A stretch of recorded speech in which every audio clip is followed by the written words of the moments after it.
정용실의 뉴스 브런치.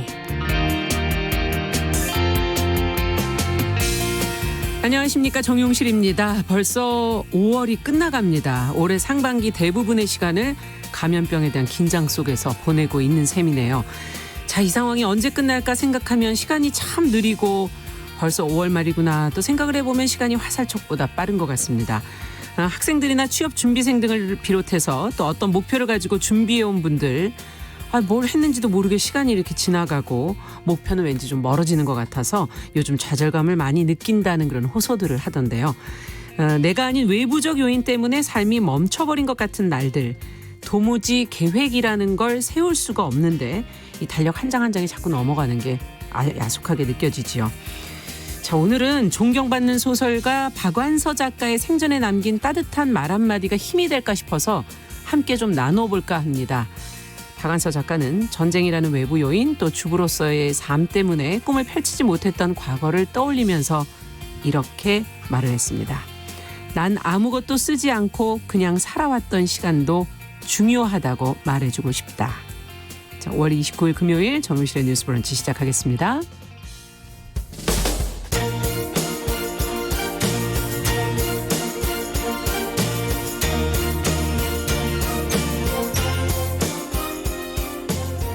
여성을 위한 시사정보 프로그램 KBS 1라디오 정용실의 뉴스 브런치. 여러분의 의견을 기다립니다. 샵 9730으로 문자 보내주세요. 짧은 문자 50원, 긴 문자 100원이 부과됩니다. 네, 정용실의 뉴스 브런치는 항상 여러분들과 함께 프로그램을 만들어가고 있습니다. 문자 KBS 콩 유튜브 라이브로 언제든지 들어오시면 되겠고요. 지금 박진호님, 이지영님, 7939번님, 방산월님 이렇게 들어오셨는데 뉴스 브런치 남녀 공감 엄지척 이렇게 써주셨어요. 그리고 유튜브로도 많은 분들이 들어오셨습니다. 미무수아님, 그리고 이주경님, 이문희님, PL2020님, 정희철님, 김복경님 이렇게 들어오셨네요. 감사합니다. 금요일이 되니까 왠지 마음이 좀 편안하면서 이제 앞으로 주말을 좀 쉴 수 있겠구나 이런 생각도 들기도 하고. 자, 어떤 뉴스가 금요일에는 좀 생각해 볼 만한 거, 주말까지 곱씹어 볼 뉴스들을 저희가 좀 챙겨보도록 하겠습니다. 먼저 어제 청와대에서 열린 문재인 대통령과 양당 대표 회동에 대한 얘기부터 해보죠. 제가 소개도 안 했나요? 네, 소개 안 했습니다. 더 공감 여성정치연구소의 성문희 박사님 안녕하세요. 안녕하세요. 오늘 금요일이라서요. 정신이 없군요. 5월의 제가. 마지막 금요일이고 기분도 좀 좋고 해서 네. 제가 아침에 개그 두 개. 아침에 개그도 있습니까? 두 개 쏘겠습니다. 아재 개그 말고. 이 두 개에 대해서 정답을 주시면 제가 사비로 커피를 쏘겠습니다. 지난번에도 한번 쏘셨잖아요. 네, 한번 쐈습니다. 비 오는 날. 예. 네. 공처가와 애처가의 공통점은? 첫 번째 질문이고요. 예. 두 번째 질문은 이거 주간식이에요? 네, 주간식입니다.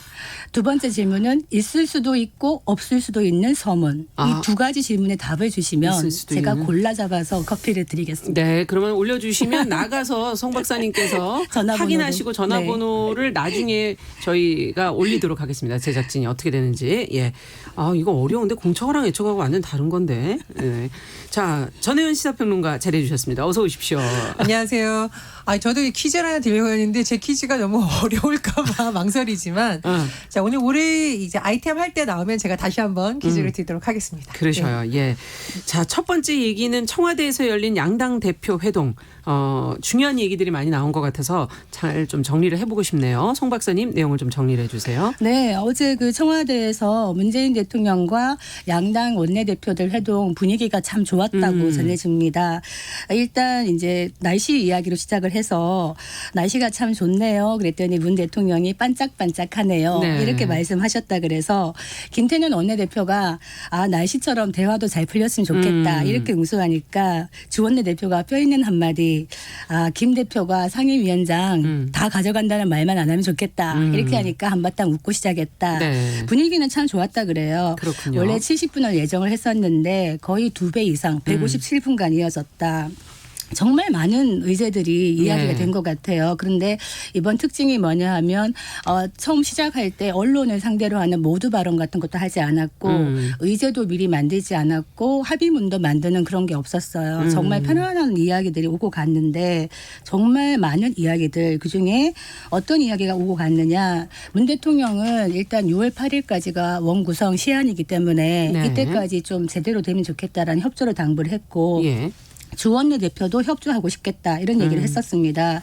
그런데 약간의 차이점들을 보인 부분들은 고위공직자범죄수사처 공수처 이 7월 달에 출범을 앞두고 있는데 네. 이거에 대해서 문 대통령이 협조하는 부분이 있었는데 주 원내대표는 이것이 정권을 보호하는 수단으로 가는 게 아니냐라는 의구심을 좀 드러냈고 오히려 지금 3년째 비어있는 특별감찰관을 만들자 이런 제안을 했었습니다.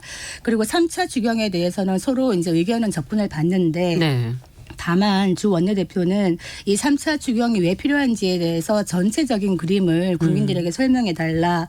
재원 대책은 어떤 것인지 이런 것들 설명해 달라 이렇게 얘기를 했고 네. 문 대통령도 정부도 철저히 준비해서 얘기해야 되겠다라고 얘기를 해서 어떤 합의가 좀 있었던 것 같습니다. 네. 그리고 이제 탈원전 정책 관련해서도 신한울 3, 4기 이거에 대해서도 약간 다른 의견은 있었고 그다음에 눈에 띄는 것이 특임 장관을 했던 그 주호영 원내대표가 네. 정무장관을 한번 만들어 주세요라고 보도로 얘기를 지금 가장 많이 나오는 내용 중에 네. 또 하나죠. 이 정무장관 역할이 참 중요한 게 뭐냐 하면 이 정부 청와대와 야당 간의 어떤 연결고리의 역할을 하면서 좀 부드럽게 다리를 놓는 역할을 합니다. 네. 그래서 지금 협치 이야기를 하고 있는데 많은 역할을 할 수 있을 것 같다.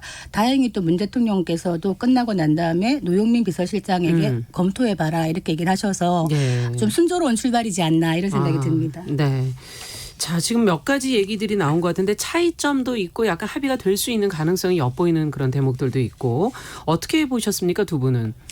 일단은 모두 발언을 안 한 것은 전 잘했다고 봅니다. 왜냐하면 모두 발언을 했을 때 보통 야당의 이제 신임 지도부라던가 지금 원내대표 같지만 예를 들면 당대표들이 갔을 때 네. 예전 자료를 제가 좀 말씀을 드리면 대통령에게 뭐 따끔하게 말한 경우도 있고 대통령과 너무 분위기가 화기애애했다고 돌아와서 오히려 당에서 비판을 받은 적도 있고 그러니까 이게 사실은 실질적으로 서로 편안한 대화가 되려면 당사자들이 모여서 약간은 편하게 줄 수 있는 분위기를 만들어야 그렇죠. 되는 거거든요. 예. 그래서 아마 이제 이번 회동도 그런 형식을 좀 취한 것 같고요. 두 번째로 이제 21대 국회 협치에 대해서 대통령이 굉장히 관심이 많은 것 같습니다. 일단은 여야 원내대표를 직접 만났고 또 네. 앞으로 뭐 국회 개원연설도 준비하고 있다는 소식이 전해지는데 21대 국회 사실은 문재인 정부의 마지막 남은 과제를 달성할 수 있을지 열쇠를 쥐고 있는 곳이죠. 맞아요. 복귀해 보면 20대 국회 정말 일 안 했다. 몸싸움까지 그럼요. 나왔다는 비판이 네. 있어요. 결국은 정권에 부담이 되고 맞습니다. 국민들의 삶에도 좋은 영향은 없습니다. 그래서 네. 대통령이 뭐 직접 나서는 의지는 높게 평가합니다. 다만 저는 이 정무장관 문제는 좀 깊게 들여다볼 필요가 있는 것 같습니다. 왜냐하면 정무장관 이명박 정부 때는 이제 책임 장관으로 활동을 한 분들이 있습니다. 이게 주호영 원내대표도 했었고요.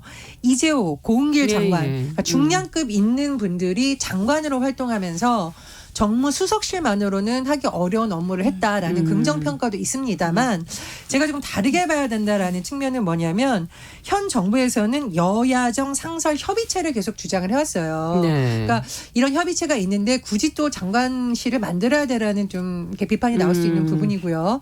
두 번째로 그렇다면은 기존에 있던 강기정 정무수석과 김강진 정무비서관이 어떤 역할을 잘했고 어떤 역할이 조금 부족했느냐에 대한 내부의 좀 냉철한 네. 성찰이 있어야 된다라고 하는데 제가 자꾸 정무수석실 얘기하니까 어떤 분들이 저한테 혹시 감정이 있냐 비판하시는데 그건 아니고요. 그만큼 네. 정무 관련된 역할을 일을 얘기하는 매우 거죠. 중요합니다. 예. 매우 중요하기 예. 때문에 이 부분의 역할을 살리는 부분은 필요한데 제가 조금 비판적으로 접근한 부분은 뭐냐면 역대 정권에서 정무수석들이 있었는데 이 정무수석들이 대통령의 복심으로 불리는 인물들이 갑니다. 그렇죠. 왜냐하면 야당의 대표라든가 네. 야당 정치인을 만나서 공식적으로 하기 어려운 여러 가지 얘기들을 잘 조율하는 역할을 하거든요.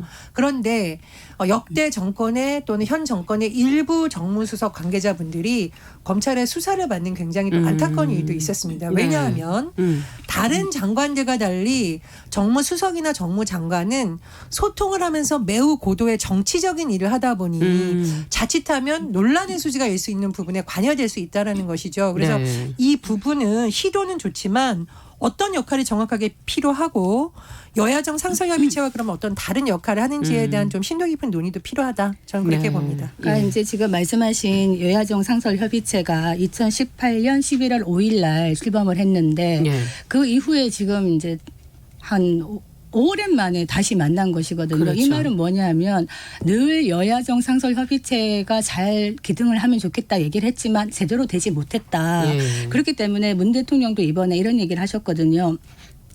현안이 있을 때마다 만나고 현안이 없더라도 만나서 허심탄회한 이야기를 나누면 좋겠다.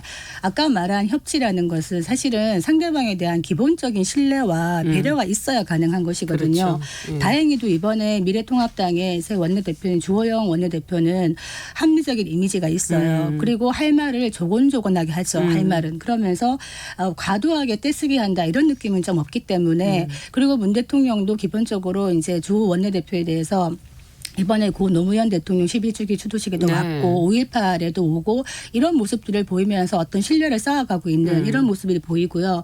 식사도 되게 중요합니다. 만날 때 식사에서도 사실은 사소한 것 같습니다만 어떤 통합을 바라보는 비빔밥이 있었고 주 대표가 불자라는 걸 감안을 해서 육류 반찬을 최소화했다 그래요. 이런 사소한 배려들 그리고 또 하나 좋은 것이 이번에 미래통합당의 김종인 호가 닷을 올렸는데 첫 사무총장이 김성동 의원이라고 예. 이번에 낙선을 했습니다만 이분 또한 합리적인 인사라고 회자가 되고 있기 때문에 여야 간의 합리적인 기반에서 얘기를 할 수 있는 분위기는 마련되었다. 이런 느낌이 듭니다. 네. 그 20대 국회에서 좀 굉장히 훌륭한 주목받는 정치인들이 여야 원내대표로 활동을 했었죠. 마지막에 보수당에서는 나경원 원내대표, 예. 민주당에서는 이인영 원내대표 등에서 우리가 이제 밥 잘 사주는 예쁜이라 그렇죠. 이게 자꾸 하는 이유가 뭔가 대화가 되지 않을까. 예, 여기서 이제 예. 밥을 먹는다라는 것은 자주 만나서 갈등을 좀 최소화하면서 양측의 주장에 대한 협상을 한다라는 의미였거든요. 근데 제가 쭉 찾아보니까 짜장면은 먹었다고 나오더라고요. 근데 그 이후에는 소식이 없던데요. 소식이 없습니다. 네. 그래서 제가 이제 공무를 위해서 또는 취재차 국회 가서 얘기를 들어보면 양쪽 다 서로의 탓을 하는 분위기가 있는데요. 21대 국회에서는 먼저 손을 내밀고 야당도 주호영 원내대표가 얘기를 했듯이 협치를 해야만 또 코로나19의 어떤 걸 그럼요. 같이 넘어설 수 있잖아요. 예. 그래서 여야 모두 매우 노력이 필요하고 밥 먹는 모습 나중에라도 자주 소식을 접해서 국회가 뭔가 대화가 되고 있다라는 신뢰를 줬으면 좋겠습니다. 네. 노력이 서로에게 좀 필요한 게 아닌가 하는 생각도 들고요. 자, 그러면 이제 기대를 해보겠습니다. 두 번째 뉴스는 코로나 관련 소식인데요. 지금 수도권 방역에 비상이 걸렸습니다. 인원이 처음에 저희가 한 10명대에서 20명대로 조금 올라오다가 계속 지금 숫자가 조금씩 늘어나고 있어서 지금 앞으로 2주간이 중요하다라고 지금 보도가 계속 나오고 있고 모든 부분의 방역을 지금 강화하겠다라고 지금 보도가 나왔거든요. 관련 내용을 정리해 주시고 어떻게 우리가 대처를 해야 될지도 한번 좀 같이 생각해 보죠. 예, 이 코로나19가 좀 잦아들었다가 최근 경기도 부천에 있는 물류센터를 중심으로 다시 또 확산될 조짐이 보여서 방역 당국이 비상에 걸렸고요. 예. 특히 이제 수도권 같은 경우에는 워낙 유동인구가 많기 때문에 방역 당국에서는 서울, 경기, 인천을 비롯한 수도권 중심으로 다음 달 14일까지 여러 가지 방역을 6월 강화하겠다는 14일까지. 네. 내용입니다. 29일 오후 6시부터 6월 14일 자정까지 총 17일간 여러 가지 부분에서 방역이 관리가 강화되는데요. 네. 일단 이제 수도권에 한정돼서 방역 수칙이 이제 발동이 됩니다.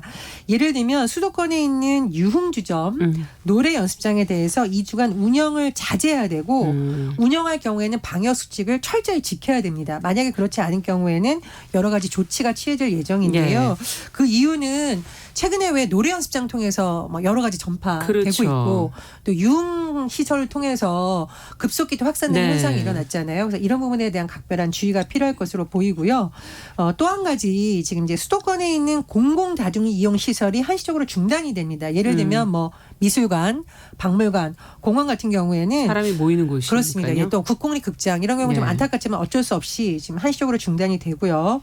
또 이런 경우가 있습니다. 이제 각 지자체에서 서울에 올라와서 여러 가지 활동을 하는 경우 있거든요. 예를 들면 관광을 홍보한다던가 모여서 특산물을 한다던가 이런 같은 경우에도 취소하거나 연기하도록 지금 조치가 될 예정입니다. 그렇군요. 그리고 이제 많은 사람들이 또 모이는 요인이 출퇴근 시간인 경우도 그럼요. 있고 직장 내에서 많이 네. 모이잖아요. 그래서 공공기관이라던가 수도권에 있는 기업의 경우에는 시차 출퇴근제, 시차 출퇴근제. 예, 그리고 뭐 재택근무제 해서 유연근무를 좀 적극적으로 활용하자. 이건 이제 말 그대로 밀접도를 낮추기 위한 것이거든요. 이렇게 강조하고 있습니다. 전문가들이 계속 강조하는 부분은 뭐냐면 정부의 조치도 매우 중요한데 사실 이런 조치들은 생활 속 방역이거든요. 그래서 시민들의 의식이 앞으로 2주간 어떻게 바르냐에 따라서 또 예. 전망될 수 있다라는 날도 전망을. 조금 덥고 사실 그렇습니다. 오랜 시간 계속 긴장을 하고 계셨기 때문에 조금 풀려지기도 했고 다시 지금 다잡으라는 얘기인데 이게 안 될 경우에 사회적 거리두기 다시 강력한 그 사회적 거리두기로 되돌아갈 수밖에 없다 지금 그런 얘기가 지금 나오고 있고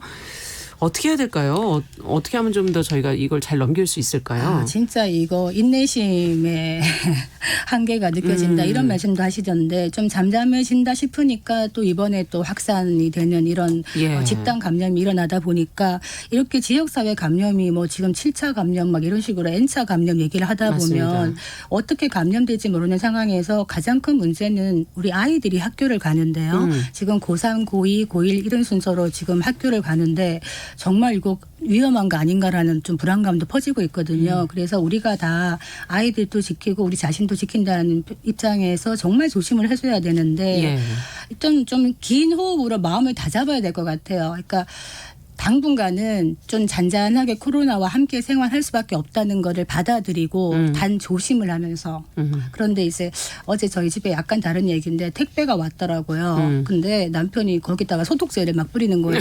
그래서 이번에 이제 그 사건 때문에 그런 네. 것 같은데 실제로 뭐 전문가들은 그렇게까지 위험하지 않다 얘기를 하시고 손을 잘 씻으면 된다 이런 얘기를 하시는데 실제로 뭐 종이나 어떤 골판지 같은 데는 의외로 바이러스가 좀 오래 지속된다고 하니 조심은 하시는 게 좋겠다 이런 생각은 들고요. 네. 알겠습니다. 예, 뭐 일회용 비닐 장갑을 정 불안하면 활용하는 쓰고. 방법도 있고, 아, 그러네요. 예, 뭐 예. 그런 방법도 있고요. 또 이제 일부 같은 경우에는 물류센터에 대한 조사 결과가 발표될 수 있으니까 또 그런 부분을 정확하게 개인해서 보시면 될 것 같습니다. 그리고 일부 지자체의 경우에는 중앙 정부하고 별도로 사회적 거리두기 복귀를 이제 선언을 했습니다. 경기도 부천시가 지금 그런 사례인데요. 그렇죠.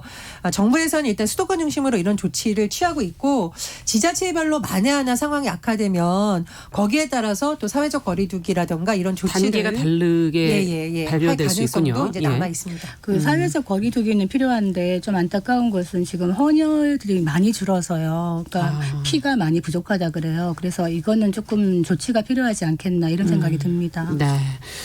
자, 시간은 좀 힘드시지만 서로 2주간의 노력 6월 14일까지라고 그러셨죠. 예, 그때까지 좀 노력이 필요할 것 같습니다. 정용실의 뉴스브런치 더공감 여성정치연구소 송문희 박사 전혜연 사평론가와 함께 뉴스픽 진행하고 있는데요. 마지막으로 저희가 어제가 세계 월경의 날이에요. 뭐 다른 프로그램에서는 뭐 이런 뉴스를 전할 일이 없겠지만 저희는 여성 프로그램이니까 이제 여성들이 서울시 월경용품 보편 지급 조례를 책임 있게 시행하라 이걸 이제 촉구를 했어요. 관련 내용을 전 평론가님께서 좀 정리해 주시면 저희 같이 한번 좀 얘기해 보죠. 예, 5월 28일이 세계 월경의 날입니다. 자, 퀴즈 나가겠습니다. 여기서 퀴즈군요. 네. 아까 것도 답을 말 안 했는데 네, 답은 네. 얘기를 좀 해주세요. 자, 이건 이제 우리 마지막에. 청취자들의 목소리로 남겨놓겠는데 왜 5월 28일인지에 대한 퀴즈를 내드리겠습니다. 왜 그런가? 예, 이제 기억하기 쉬우실 거고 이게 남성 여성 상관없이 조금만 관심을 가지면 맞힐 수 있는 문제니까 일단 주관식으로 남겨놓고요. 네. 자, 세계 월경의 날을 맞아서 여성들이 월경용품 보편 지급 조례를 책임 있게 시행하라 이렇게 촉구한 이유는 뭐냐면 조례는 사실 이미 만들어졌다는 거죠. 네. 지난해 서울시 의회에서 서울시의 어린이 청소년 인권조례 개정안을 통과됐습니다. 만장일치로 가결이 됐고요. 발의는 정의당의 권수정 의원이 대표 발의를 했었는데 무슨 네. 내용이냐면 서울시에서 사실 일부분 이런 지원책이 있었습니다. 근데 그 대상인 만 11세에서 만 18세 사이에 저소득층 여성 청소년을 중심으로 되고 있었거든요. 네. 근데 이런 조례가 만들어진 이유는 뭐냐면 이게 보편적 문제로 접근을 해야 된다. 그리고 저소득층 중심으로 하다 보면 어쨌든 소득을 증명해야 되잖아요. 그러면은 가뜩이나 이런 부분에 대해서 공개하기 어려워하는 사람들도 있는데 가난하다는 것까지 증명을 하는 건 좀 가혹하고 또 사실상 이런 문제는 여성 청소년의 건강권과 연관된 문제다라고 해서 이런 조례안이 마련되게 된 겁니다. 그래서 이 조례안의 내용을 보면 네. 지원 대상이 서울 시내 모든 여성 청소년을 대상으로 되고요. 대상은 32만 5천 명을 대상으로 월경용품을 지급한다는 내용이었습니다. 그런데 조례가 통과됐으면 시행이 돼야 되는데 잘 안 된다는 거죠. 왜요?